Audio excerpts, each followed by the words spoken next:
Welcome back to the coverage of Black Hat 2024, brought to you by CRA TV. On behalf of Cyber Risk Alliance, today with me is Nikos Kiourtis, the Chief Technology Officer at Quokka. And some of you may be familiar with the name from a past life, right? Which was CryptoWire. CryptoWire, yes. Right. But welcome, Nikos. I'm glad you were able to join us with Quokka today. Thank you for having me.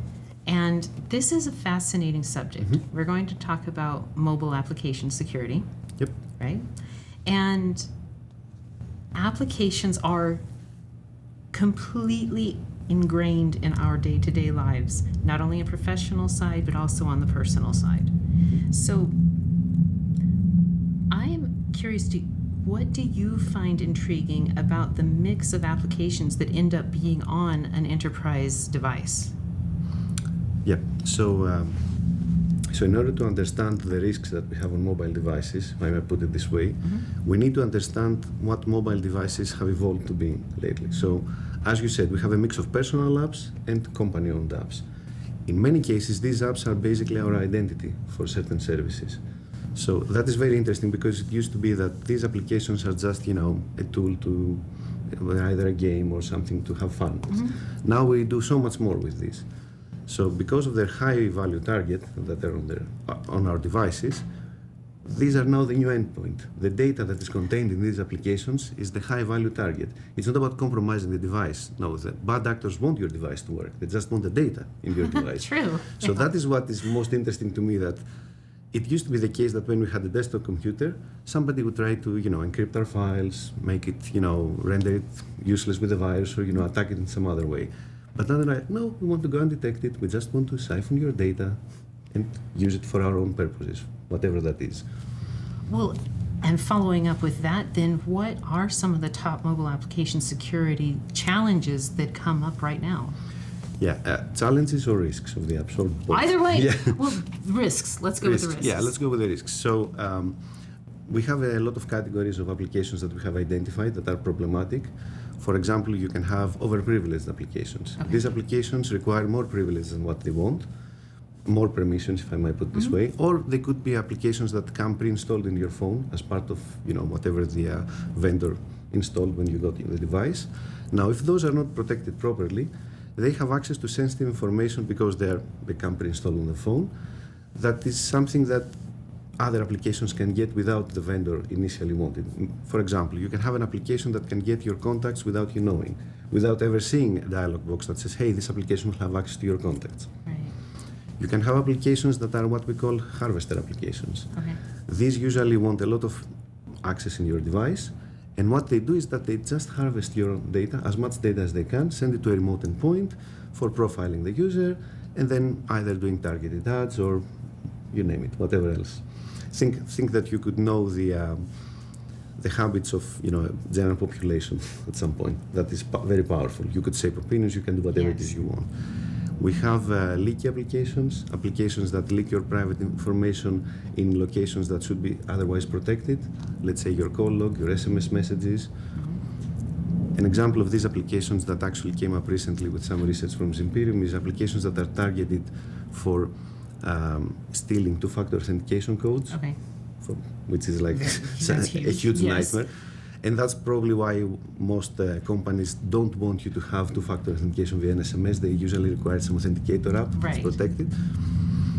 And there's like 10 categories. I can't remember all of them. These are like probably the most trying to remember. Yeah. Well, the overprivileged, because that is such an easy thing for the end user. If they're installing the application, they don't even care about what privileges are.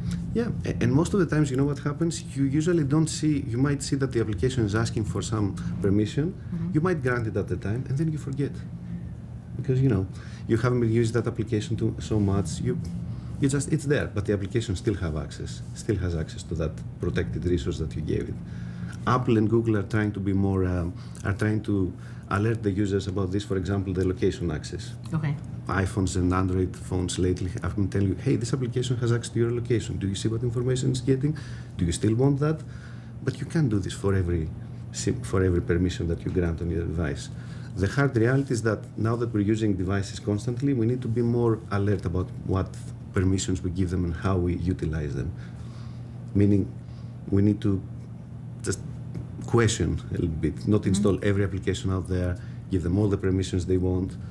Oh, because another threat, we also have colluding apps, applications that basically share information between them. So we assume that these applications, that the application we have on our phone will only run when we run them. But it's highly probable that another application can ask information from the ones that it knows have sensitive information and get it. Fair. So even though we're not using the other apps at this point, they can still, give them some information based on the privilege they have been given. So I'm curious, especially speaking about the harvester apps, do you have any research or information on how often the harvester apps come from free apps versus paid or enterprise it's usually apps? free apps. It's usually free apps, right? Okay. It's because here's the not the model. Here's the how you do it. You create a useful not a useful service. You think about something that would be appealing to the users. You set it up. You create a nice website. People believe it because they see some legitimate website. The app is nice. It looks professional. It asks for your information, and then you willingly give it because you like the app. Absolutely. And the app harvests all your information. I don't want to name specific apps, but you get the point. You get how this, yeah. I was doing research last week on a set of apps from one developer that offered free services, very attractive free services. And exactly. and it doesn't have to be just one application. You can have, if the company behind is big, you can have a lot of apps that do the same thing. And all of them can be colluding afterwards and exchange information. Oh yeah, and I would say like for this one, when I was doing research on this, it was 3 separate apps. I almost felt that I could pick up on them going cha-ching every time. Every time somebody was using their free app and getting all of these fantastic services. So one other risk then, or one app, what is a chatty app? What do you mean by that? A chat application, that's one of the other. So chat applications are the ones that want to chat with other users, basically the ones that have access to our SMS messages or or can interact with the phone. That's a very a high privileged operation, obviously, because giving the application the ability to send an SMS message on your behalf, that's like one of the, not worst things, that's one of the most privileged things you can do. So these apps, if they're not protected, you can think of an app that, for example, helps you screen spam callers. Okay. They would need that permission. Now, we have seen applications like that actually have this in their privacy policy, that in order to improve our service, we send all the numbers that come to you to our servers back wherever that is. Right. But hey, why would an application know who it is, who is calling me, and all the phone numbers or who I'm calling? So that's, you can see the risk there. I don't want to say a lot of things. I don't want to name the app. I think you did very well describing I'm trying the potential issue at hand. Yeah, but the idea is that you can't be giving all this information willingly to an entity that actually tells you, hey, I'm going to do this to improve my service, and basically all your data belongs to me at this point. So what, from your view, what can organizations do to protect themselves? Yeah, so first of all, they need to raise awareness. The employees need to know, and all of us need to know how to use a mobile device, meaning that it's not just, it has all our private information there, all our personal data. We need to make sure that we don't install every application that looks nice and has nice reviews. Yeah. Of course, you wouldn't know what the application is doing unless you test it, which is a separate category. We'll talk about that later. But at the very least, we should not decrease the security posture of the device, meaning we want to sideload an application that's not on the official store because it looks nice and it's offered by another website. We need to question that. Is that legitimate? Is that good? Why is it not in the official app store? We need to make sure that we don't install apps that we will never use because they can collude with each other, as I mentioned. Potentially another thing which is tedious, but it's a good security practice, we should probably review all the permissions we give the applications and make sure that, do I need it? Do I still need this app? Or give this type of access to this application? Now that's at the, things like that. Now that's at the personal level. At the corporate level, obviously, the employees need to be trained that this is highly sensitive and you're using it constantly and basically increase our attack surface. And they need to have a solution in place that tests the applications and the mobile fleet that they have. Okay, so then what solutions does Quokka offer? We have two solutions for this. We have two product lines. One is called the QMust product line, which is for testing individual apps, or if you are a developer, it's testing the application as it is being developed to make sure that it's secure, and basically prevent security issues in the application before it is released in the App Store or after. And we have the QScout offering, which is for the enterprise, and that maps the entire mobile fleet, the applications installed, and Really? highlights the risks. Yeah. Oh, wow. All these categories that I mentioned, you can set policies, you can basically get insights into a application threat feed, if I may put it this way, what's going on in your mobile fleet.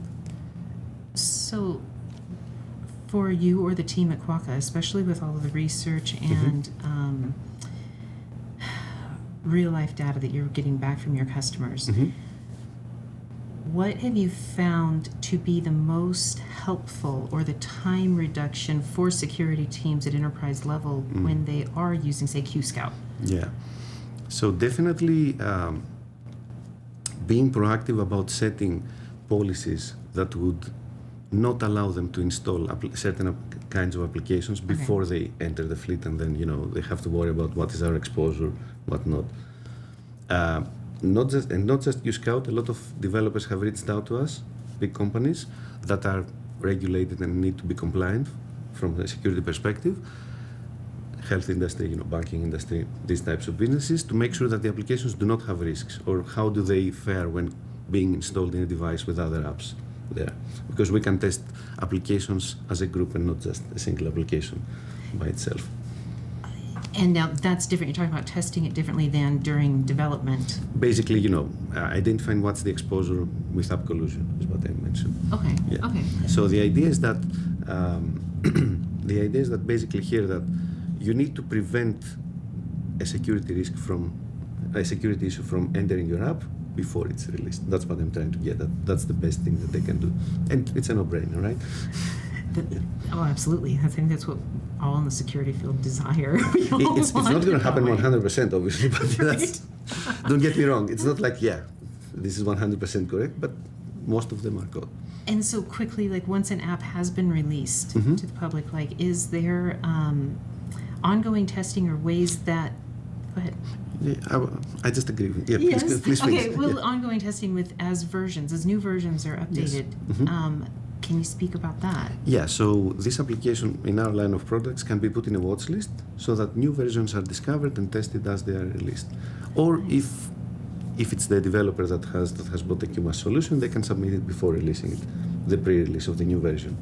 But from a company perspective, if they have bought the QScout product, all their applications are being put in a watch list so they know what to expect. Oh, that's fantastic. So what are some of your recent discoveries at Quokka? Yeah, so we have more than 230 CVs as of today. Really? Yeah. I would say Throughout the years. congratulations. Yeah, thank you. Our latest discoveries are for a mobile application that actually, it's something that I already mentioned, leaks call information and SMS information at the application log, so other applications can grab it, or even somebody can connect your phone and pick it up. That should be limited in the scope of the app, but it's not due to bad coding. And the other one is a presentation that we're doing at DEF CON from one of our principal R&D researchers. It is about a major mobile manufacturer that had some issues leaking the cell tower information that can compromise your location. Not leaking, sorry. Making this easily accessible to other applications when it should have been protected. Meaning, the proper safeguards are not in place. Right, right. So I don't want to say more because the presentation is ongoing this Friday. It's Friday here at DEF CON, and it'll be Ryan Johnson. Ryan Johnson, yes. And I will mention the title of it is Android App Usage and Cell Tower Locations. Private, sensitive, available to anyone. Yeah, and that's the whole point. The available to anyone is the big thing in question here. Yeah. That's the huge concern right there. Well, this has been fascinating. I will say in my research on Quokka too, I was really intrigued by the focus on fintech applications and even mobile gaming, and being able to provide I feel like it's so much more security for whether it's the enterprise that's just using other applications that were developed not by them, not proprietary applications, but also your help while developing their proprietary applications. Nikos, thank you so much for being with us. Thank you for having me. I wish we had more time because you seem to have a lot of questions. I agree. Yeah. So to our lovely audience, if you can't stick around for the rest of the live stream, or if you are catching this afterwards, please head over to securityweekly.com/Black Hat to find all of the Black Hat coverage by Cyber Risk Alliance. And be sure to check out https://securityweekly.com/Quokka, which is Quokka, Black Hat BH. Thank you for joining us, and Nikos again. Thank you for coming. Thank you for having me.